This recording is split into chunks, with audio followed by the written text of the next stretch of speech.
સુરેન્દ્રનગર જિલ્લા પોલીસ પરિવાર દ્વારા હોળી પર્વની ઉજવણી કરવામાં આવી હતી। સુરેન્દ્રનગર જિલ્લા પોલીસ વડા પ્રેમસુખ ડેલુએ પોલીસ પરિવાર સાથે હર્ષોલ્લાસભેર હોળીની ઉજવણી કરી હતી। રંગો અને આનંદના માહોલ વચ્ચે પોલીસ પરિવાર એકતાના રંગે રંગાયો હતો। જિલ્લા પોલીસ વડાએ તમામ પોલીસ પરિવારોને હોળી પર્વની હાર્દિક શુભકામનાઓ પણ પાઠવી હતી। આ પ્રસંગે જિલ્લા પોલીસ વડા પોતે પણ પોલીસ પરિવાર સાથે રંગ ઉડાડતા અને નૃત્ય કરતા નજરે પડ્યા હતા, જેને કારણે સમગ્ર વાતાવરણ ઉત્સાહભેર બની ગયું હતું। જિલ્લા પોલીસ વડા સાથે ડીવાયએસપી, પીઆઈ, પીએસઆઈ તેમજ એસઓજી અને એલસીબી સહિતના અધિકારીઓએ પણ મન મૂકીને હોળી રમી હતી। સૌએ પરસ્પર રંગ લગાવી આનંદ વ્યક્ત કર્યો હતો।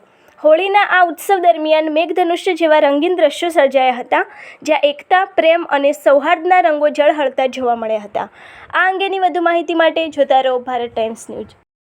2 દિવસ પોલીસ દ્વારા સારી રીતે બંદોબસ્ત કરવામાં આવેલ છે હોળીનો અને ધૂળેટીનો, અને આજે પોલીસ હેડક્વાર્ટરમાં પોલીસ પરિવાર સાથે અમે હોળીનું આયોજન કર્યો છે અને બધા જે પોલીસ પરિવાર છે એ આનંદ અને મોજથી પોલીસ હેડક્વાર્ટરમાં આજ હોળી રમી રહ્યા છે। સાહેબ, આપ રાજસ્થાની છો, રાજસ્થાનથી બિલોંગ કરો છો, તમારા રાજસ્થાનમાં ખાસ મહત્વ હોય છે હોળીનું? જી, અમે રાજસ્થાની છીએ પણ અત્યારે અમે ગુજરાતી થઈ ગયા છે અને રાજસ્થાન, ગુજરાત બધી જગ્યાએ આપણે હોળી બહુ ઇમ્પોર્ટન્ટ ફેસ્ટિવલ હોય છે અને બધા આનંદથી હોળી મનાવીએ છીએ। અને આજે અમે પોલીસ હેડક્વાર્ટરમાં અમારો જે પોલીસ પરિવાર છે આ તમામ પોલીસ પરિવાર સાથે અમે હોળી મનાવી લઈએ। સાહેબ, પબ્લિક માટે કઈ સંદેશ? પબ્લિક માટે સંદેશ છે કે આપણા જે ફેસ્ટિવલ હોય અને શાંતિપૂર્ણ રૂપથી મનાવવાના અને ઉમંગ, ઉત્સાહ અને મોજ કરવાની।